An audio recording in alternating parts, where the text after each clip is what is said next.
1384 ခုနှစ်ပြာသုလဆန်း12ရက်2023ခုနှစ်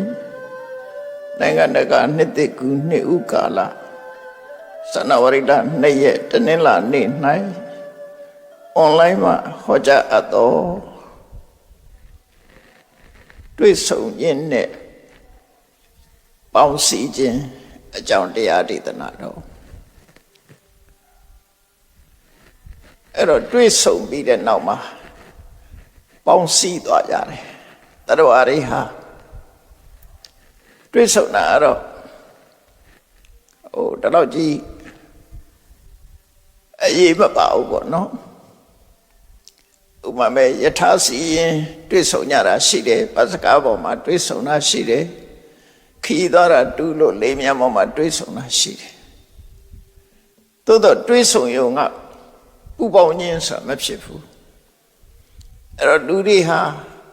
တရဝတွေဟာပူပေါင်းတယ်ဆိုတာဘာကြောင့်ပူပေါင်းသွားတာလဲတွေ့ဆုံရုံနဲ့ပူပေါင်းသလားလို့ဆိုတွေ့ဆုံရုံနဲ့မပူပေါင်းဘူးတွေ့တာပဲအဲ့တော့ပူပေါင်းသွားတယ်လို့ဆိုတာဟာဘာကိုအခြေခံပြီးတော့ပူပေါင်းကြတယ်လဲဆိုတာကိုဘုရားပဲလို့ဟောတယ်လဲဆိုတာကိုနိုင်မှတ်သားကြဖို့လိုတယ်နော်မြတ်စွာဘုရားကအကြောင်းရှာပြထားတယ်ပူပေါင်းတယ်ဘာကြောင့်ပူပေါင်းတယ်လဲဓာတုသောပိခွေတတ္တတန်တန်တန်တိဒီစကားလုံးလေးနဲ့စပြီးသုံးတာဖွင့်ပါဓာတုသောဆိုတာဒီနေရာမှာဓာတုဆိုတာ element ကိုပြောတာမဟုတ်ဘူးစိတ်နေသဘောထားကိုလူတွေရဲ့တဏ္ဍာမှာရှိတဲ့စိတ်နေသဘောထားအစ္ဆတရားစိတ်ဆန္ဒကိုဓာတုလို့ပြောတာဒီမှာနော်ဓာတုလို့ခေါ်တယ်ဒီအိဗယ်မရဘူးနော်ဒီသုတ်တံမှာအထူးဓာတုသောဆန္ဒအစ္ဆတရားဆန္ဒဆိုတာအကြိုက်တူတယ်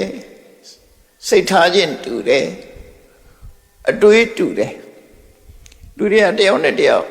ပူပေါင်းတယ်ဆိုတာဟာစိတ်ဆန္ဒခြင်းတူမှပူပေါင်းလို့ရတာလေစိတ်ဆောင်ခြင်းမတူလို့ရှိရင်ပူပေါင်းမှုမဖြစ်ဘူးတွေ့ဆုံမှုတော့ဖြစ်နိုင်တယ်အဲ့ဒါကိုမြတ်စွာဘုရားရှင်းပြတာလောကမှာလူတွေဟာအပေါင်းအသင်းဖွဲ့တာပဲဖြစ်စေဟုတ်လားပူပေါင်းကြတာတွေဟာစိတ်ဆန္ဒတူလို့ပူပေါင်းကြတာလို့ဒီလိုမှတ်ရမယ်ဓာတုကိုအစ္ဆတရားပမာရီလည်းပဲဒီအစ္ဆတရားဆိုတဲ့စကားလုံးကိုသုံးကြတယ်ပေါ့နော်ပါဠိစကားလုံးအစ္ဆတရားဆိုတာအဓိအာတရားအတွေ့အမြင်အယူအဆခံယူချက်စိတ်ဆန္ဒအဲ့ဒါကိုအစ္ဆတရားလို့ခေါ်တာကိုယ့်ရဲ့စိတ်ဆန္ဒသူ့ရဲ့စိတ်ဆန္ဒဆန္ဒချင်းတူရင်ပေါင်းကြတာပဲလေသူကပူပေါင်းမှုဆိုတာဆန္ဒချင်းတူမှာဥပမာပရဟိတလုပ်တဲ့လူတွေဆိုရင်ပရဟိတလုပ်ချင်တဲ့ဆန္ဒချင်းတူလို့ရှိရင်ပရဟိတအဖွဲ့တွေပါသွားတာပူပေါင်းလိုက်တာပဲ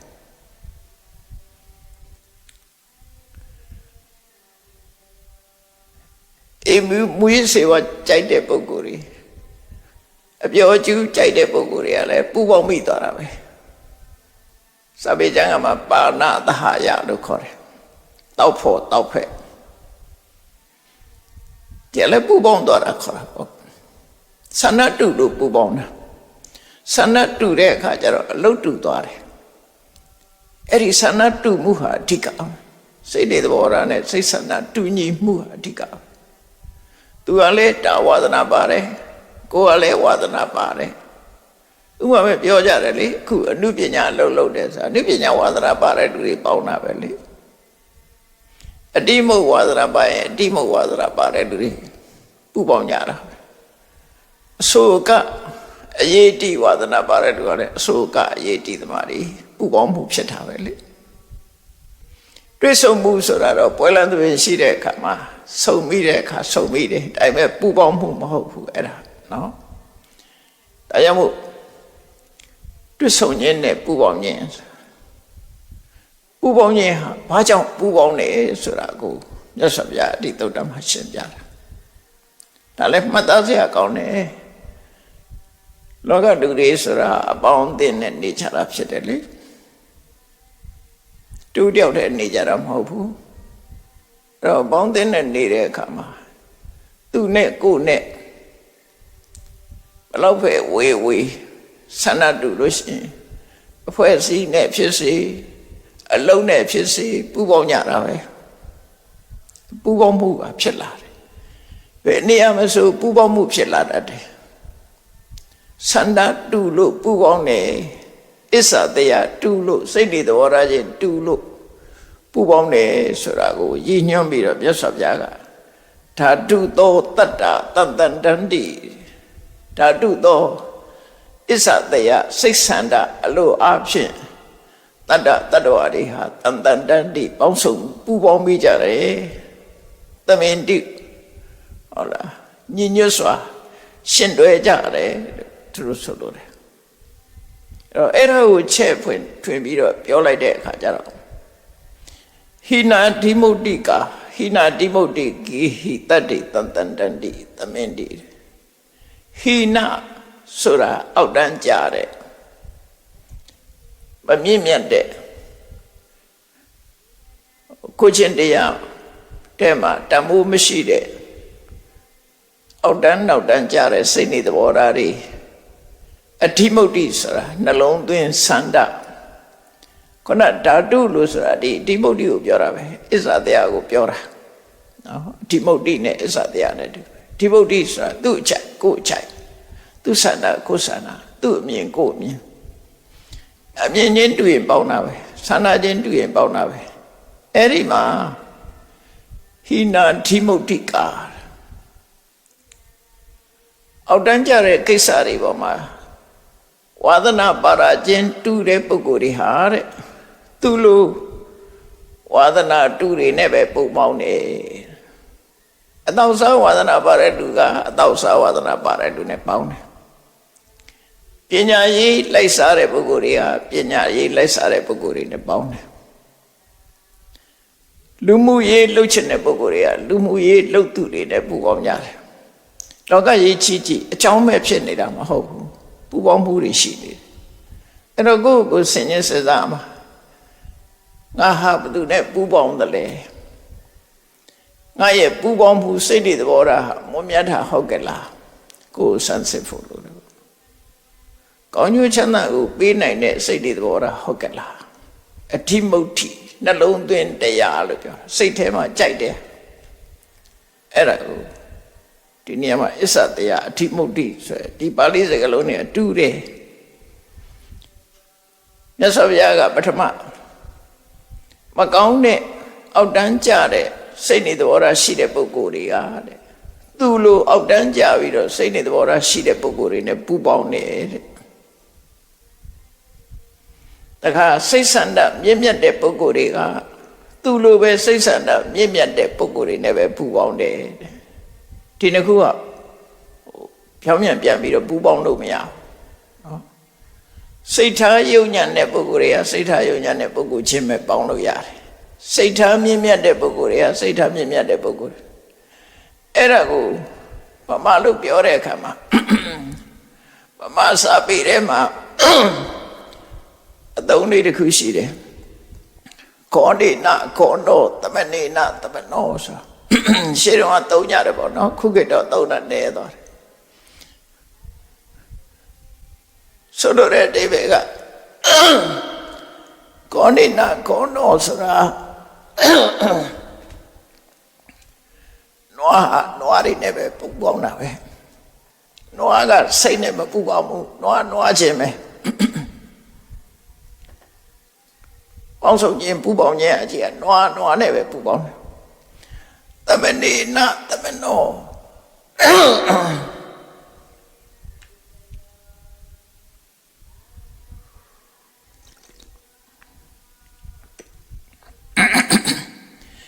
ယဟန်ကလည်းယဟန်နေနဲ့ပဲပူပေါင်းတယ် ခောနိနာခောနောသမဏိနာသမနောဆိုတာ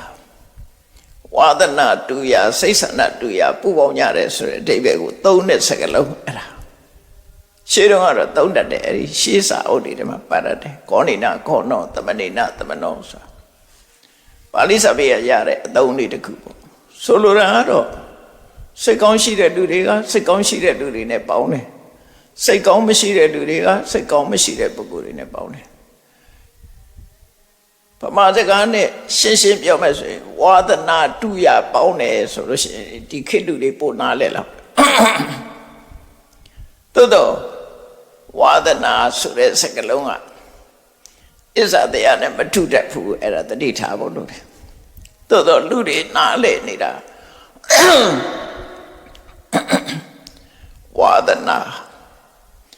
ဝါဒနာဆိုတာအထုံရနေခြင်းလို့သူရဲ့ literal meaning ကအထုံရနေခြင်းလို့ဆိုလိုတယ်အထုံရနေတယ်ဆိုတာဥပမာကိုဝတ်တဲ့အဝတ်စားတွေထဲမှာပယုတ်လုံးထည့်ထားရင်ပယုတ်လုံးနဲ့ဆွဲသွားရှင်မွေးထည့်သွားရင်ရင်မွေးနဲ့ဆွဲသွားတယ်အဲ့ဒါကိုအထုံရတယ်လို့ခေါ်တယ်အရက်ပလင်းဟာအရက်တွေသွန်ပြလိုက်တော့လည်းပဲအနံ့ကြမ်းတယ်အဲ့ဒါမျိုးဝါဒနာလို့ခေါ်တာနော်ငပိပလင်းဆိုရင်ငပိငံပြရေးပလင်းကိုငံပြရေးထည့်ထားတဲ့ပလင်းဒီငံပြရေးတွေကုံသွားလည်းပဲငံပြရေးအနံ့ကြမ်းတယ်ဝါဒနာရဲ့အဓိပ္ပာယ်ကိုပြောပြတာနော်ထို့တူပဲလောဘကြီးတဲ့ပုဂ္ဂိုလ်ကနောက်ဆုံးမှယဟန္တာဖြစ်လို့လောဘကိုပယ်လိုက်တာတောင်မှပဲသူကလူချင်းနဲ့အစွမ်းကပြတယ်သူအဲ့ဒါဝါဒနာလို့ခေါ်တယ်ဆဲတတ်တဲ့ပုဂ္ဂိုလ်တယောက်ဟာတကယ်တော့ဒေါသနဲ့ဆဲတာမဟုတ်ပဲနဲ့ဝါဒနာပါလို့ဝါဒနာဖြစ်နေလို့နှုတ်ကြိုးနေလို့ဆဲတဲ့ပုဂ္ဂိုလ်ရှိတယ်ယဟန္တာဖြစ်သွားတာတောင်ပြင်လို့မရဘူးအဲ့ဒါဝါဒနာလို့ခေါ်တယ်ဘုရားစာပေထဲမှာရှင်ပိလိန်နဝိဆာဆိုတာရှိတယ်သူကပြမနာလူမျိုးဖြစ်ပြီးတော့ကြံတဲ့လူမျိုးတွေကိုအောက်တန်းနောက်တန်းစမ်းလို့စိတ်ကထင်တယ်ဒါပေမဲ့ဘသူပဲတွေ့သူကအပေါ်စီးနဲ့ပြောတယ်ဟဲ့ငရုံးပါဟဲ့တူယုံပါဘသူပဲဖြစ်သူကဒီစကလုံးကိုသုံးတယ်ပါဠိလိုတော့ဝတ္တလဆိုတာစန္ဒိနေအောက်တန်းစားလို့ခေါ်လိုက်တာဘယ်သူတွေ့သူကအောက်တန်းစားပဲနှုတ်ကြိုးနေရှာတာလူမြင်လိုက်တာနဲ့အောက်တန်းစားလို့အဲ့နှုတ်ကြိုးပြီးတော့ဖြစ်ပေါ်နေတာဝါဒနာလို့ခေါ်တယ်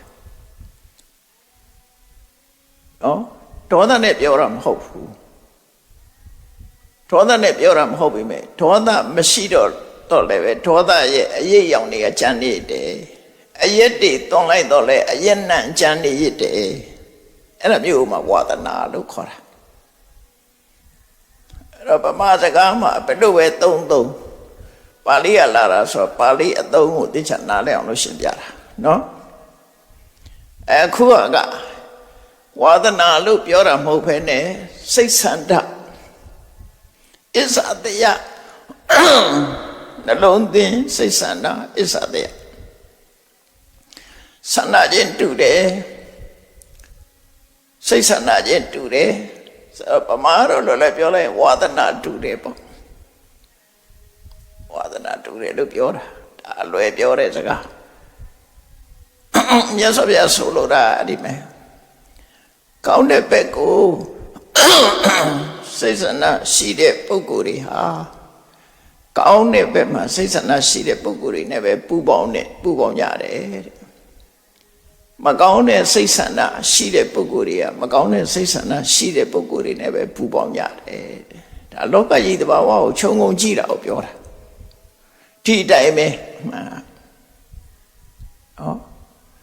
လောကကြီးမှာဂရုလိုက်သူအုပ်စုတွေအများကြီးရှိတယ်လေဘာဖြစ်လို့အုပ်စုဖြစ်နေလဲဆန္ဒတူလို့အုပ်စုဖြစ်နေဓမြကိုင်းကလည်းပဲဓမြတိုက်ဖို့ဝါသနာပါတဲ့လူတွေပေါင်းတာပဲလေဓ ကပိုင်းနိုင်တွေကလည်းကပိုင်းနိုင်ဝါသနာပါတဲ့လူတွေနဲ့ပေါင်းတာပဲယက်သမားလည်းယက်သမားတွေနဲ့ပဲပေါင်းတာမူရစေသုံးတဲ့လူကလည်းမူရစေနဲ့ပဲသုံးတာသူ့ရဲ့စိတ်နေစိတ်ထားသဘောထားမကောင်းတဲ့ဘက်ကိုပြောလို့ရတယ်အကောင်းတဲ့ဘက်ကျတော့ရောအေး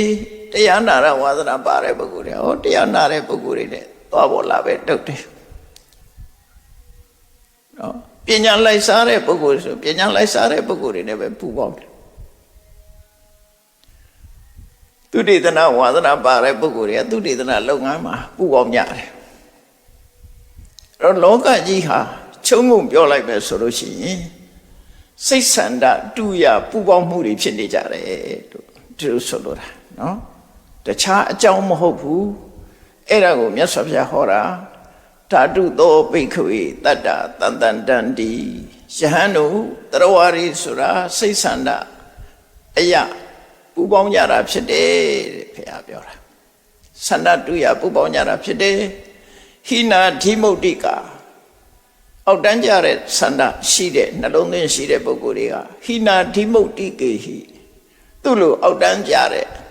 အတွေ့အခေါ်ယူဆရှိတဲ့ပုဂ္ဂိုလ်တွေနဲ့ပဲပေါင်းကြတယ်ကလျာဏဓိမုတ်တိကာကောင်းမွန်တဲ့စိတ်ဆန္ဒရှိတဲ့ပုဂ္ဂိုလ်တွေကလည်းပဲကလျာဏဓိမုတ်တိကေဟိကောင်းမွန်တဲ့စိတ်ဆန္ဒရှိတဲ့ပုဂ္ဂိုလ်တွေနဲ့ပူးပေါင်းကြတယ်ဒီသုတ်တံကိုမြတ်စွာဘုရားတချို့သုတ်တံတွေမှာချက်ဟောထားတာရှိတယ်လူရင်းအကြောင်းများတော့ဒါပဲဥပမာ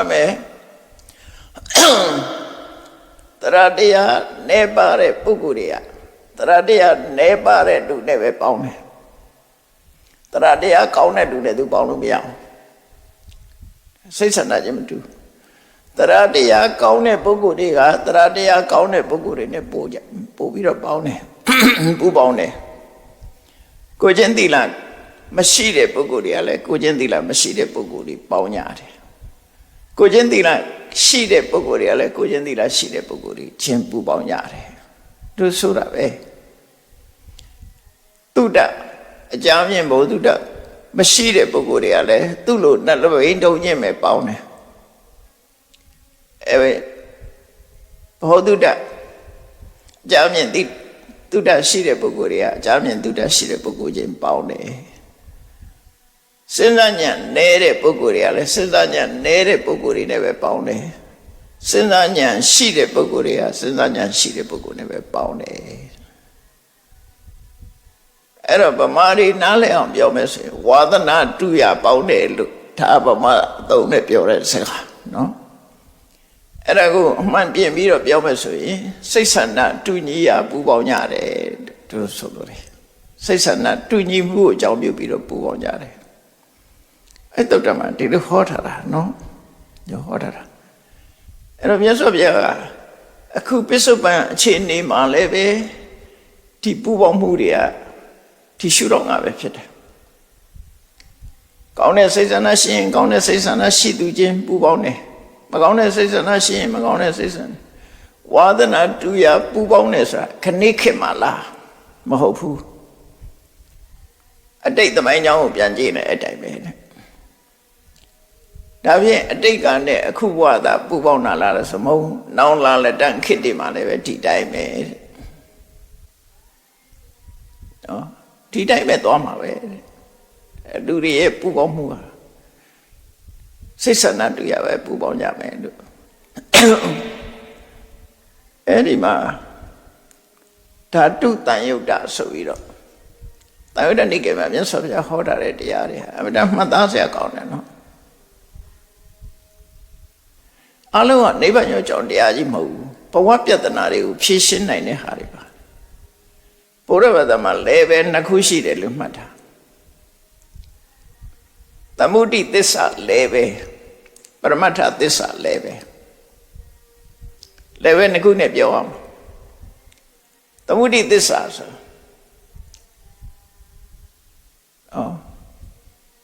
အများအတိမပြုတ်ထားတဲ့အများကအတိမပြုတ်လို့မှန်နေတဲ့အမှန်တရားကိုသမုဒိသစ္စာ general consensus လို့ပြောတာ consensus အလုံးကသဘောတူပြီးသတ်မှတ်ထားတာအဲ့ဒါသမုဒိအဲ့ဒါကိုလည်းအမှန်တရားလို့ပြောလို့ရတယ် သို့တော့ပရမတ္ထသစ္စာ ultimate truth ကြတော့သမုဒိသစ္စာကအမှန်လို့ပြောတာအရှင်းမြင်လည်းပဲရောက်တဲ့အခါအမှားဖြစ်သွားတယ်အမှန်မဟုတ်တော့ပဲကြတော့အတုလည်းပဲနဲ့သူမှန်တယ်ဥပမာသမုဒိသစ္စာလည်းပဲနဲ့ဘာတွေဟောတော့ဘုရားကအေးလူမိုက်ကိုမပေါင်းရဘူးပညာရှိကိုပေါင်းရမယ်သင်တော်တဲ့အရာမှနေရမယ်ဘုဒ္ဓတာစီဝရမယ်မိဘကိုပြုစုလို့ကြွေးရမယ်မိဘကလည်းသားသမီးတွေကိုစောင့်ရှောက်ရမယ်မကောင်းမှုတွေကိုရှောင်ရမယ်ကောင်းတဲ့လုပ်တွေလုပ်ရမယ်ဆိုမင်္ဂလာတရားတော်တွေကိုဖော်ဆောင်ပေးတာသမုဒိသစ္စာလည်းပဲနဲ့ဖော်ဆောင်တယ်အဲ့ဒါပရမတ္ထသစ္စာလည်းပဲမဟုတ်ဘူးအဲ့ဒါကိုနားလဲဖို့လို့တယ်အဲ့ဒီနှစ်ခုကိုသွားပြီးတော့ပေါင်းစပ်လိုက်လို့ရှိရင်ကောင်းမြတ်တဲ့ရလမထွက်ဘူးမပေါင်းရဘူးသူဟာနဲ့သူလည်းပဲနဲ့သူအစင်းနဲ့သူသွားရမယ်တရားဟောတဲ့အခါတော့လိုက်နာကျင့်သုံးတဲ့အခါတော့သူလည်းပဲနဲ့သူသွားမယ်နော်လည်းပဲချင်းသွားပြီးတော့မရောထွေးရဘူးဒါကလူတော်လူကောင်းဖြစ်ဖို့အတွက်လောကမှာလူတော်လူကောင်းဖြစ်ဖို့ရတတ်မှတ်ထားတဲ့ level တစ်ခုသစ္စာလေးပါးကိုဟောတယ်သမုဒိသစ္စာမှာမိဘဝတ္တရားသာသမီဝတ္တရားပေါင်းတဲ့ဆက်ဆံရေးလူမှုရေးအိမ်နောက်ဘက်ရဲ့အချင်းချင်းလိုက်နာရမယ်ဝတ္တရားအလုသမားနဲ့အလုရှင်လိုက်နာရမယ်ဝတ္တရားရဟန်းတန်ခါနဲ့လူကိုကြောင်းလိုက်နာရမယ်ဝတ္တရားလေတိအင်္ဂလာချီဘုန်းကြီးနဲ့လူလေတိအင်္ဂလာချီဒါကတော့ခရစ်ယာန်အသုံးပါကလာချီဆိုတာဘုန်းကြီးလေတိကလူကိုကြောင်းလူကိုကြောင်းနဲ့ဘုန်းကြီးအပြန်အလှန်ဆက်သွယ်ရေးဆိုတာဒါရီကသမုဒိသစ္စာလည်းပဲပြောတာဒါကဘုန်းကြီးဒါအယဟန္တာငါသမုဒိသစ္စာလည်းပဲပြောတာအဲ့ဒါကိုဖောက်ဖျက်လို့လည်းမရဘူးအမေပါဆိုမှအဖေပါဆိုမှကျန်တဲ့လူနဲ့တော်တန်ထုထားလို့မရဘူးလေအမေကအမေပဲအဖေကအဖေပဲညီကောင်မောင်နှမလည်းညီကောင်မောင်နှမပဲစရင်သာဖြတ်လို့ရမယ်တဘာဝအနေထားဖြတ်လို့မရဘူးဒါဒီရင်အေးကိုဖြတ်လို့မရဘူးဆိုပါတော့ဒါသမုဒိသစ္စာလည်းပဲကိုပြောတာပရမတ္ထသစ္စာလည်းပဲကြတော့အဲ့ဒီ discrimination ဆိုဒီကန့်သတ်ချက်တွေအကုန်ဖြုတ်လိုက်တယ်အမေဘောလောရမယ်ကိုတရားအဖေဘောလောရမယ်ကိုတရားမိသားစုပေါ်လိုက်တာမယ်ကိုတရားဆိုဒါတွေမရှိတော့အဲ့ကြတော့အလုံးကယုံနဲ့နာနှစ်ခုပဲရှိတယ်ဘယ်သူပဲဖြစ်ဖြစ်ယုံနဲ့နှစ်ခုပဲရှိတယ်အဲ့ဒါကပရမတ္ထသစ္စာလည်းပဲလို့ခေါ်တယ်အဲ့ဒါကပဲပုဂ္ဂိုလ်တွေလိုက်နာအောင်ဆိုနိဗ္ဗာန်လိုချင်တဲ့ပုဂ္ဂိုလ်တွေနိဗ္ဗာန်ရဖို့ရအတွက်အစင်မြင်ကြိုးစားနေတဲ့ပုဂ္ဂိုလ်တွေအတွက်သူတို့တောင်မှဆက်ဆံရေးကြတော့သမုဒိလည်းပဲနဲ့ဆက်ဆံရတယ်အသိဉာဏ်ကြတော့ပရမတ္ထသစ္စာလည်းပဲနဲ့သွားရတယ်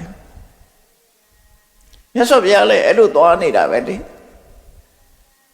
မြတ်စွာဘုရားတရားဟောနေတာတချို့ကသမုဒိသစ္စာလည်းပဲအနည်းဟောတာရဟန်းတို့လူမိုက်ကိုမပေါင်းသိရဘူးလူမိုက်ကိုပေါင်းသိလို့ရှိရင်ဒီလိုဆိုးကျိုးတွေရနိုင်တယ်ဆိုတာဒါသမုဒိသစ္စာလည်းပဲပြောတာဒါပရမတ္ထသစ္စာလည်းပဲကြတော့လူမိုက်ဆိုလည်းမရှိဘူးလူလိမ္မာဆိုလည်းမရှိဘူးရှုံးတဲ့နတ်နှစ်ခုပဲရှိတယ်ရှုံးတဲ့ကိုမအောင်တဲ့ဆက်ဆက်မလုပ်ရဘူးဆိုသူကနားမလဲဘူးရူပခန္ဓာဝိရဏခန္ဓာသင်ညာခန္ဓာသင်္ခါရခန္ဓာခန္ဓာ၅ပါးကိုမပေါင်းသိရဘူးဆိုဘယ်သူကနားမလဲဒါပရမတ္ထသစ္စာလည်းပဲပြောတဲ့စကားတွေအဲ့ဒါကြတော့နားလဲဖို့ပရမတ္ထသစ္စာအရှင်းသမားတွေကနားလဲရမယ်အဲ့ဒါအသိဉာဏ်နဲ့ပဲသိရတယ်အသိဉာဏ်နဲ့သိတာလူလောကမှာတုံချလို့ရတာမဟုတ်ဘူးတခါတလေကြတာအရှင်းမြင်တယ်ပဲလို့ခေါ်တယ် ဘာအတွက်အစစ်မြင့်လည်းပဲဟောတယ်လေ ultimate reality ultimate truths ဘာအတွက်ဟောတာတော့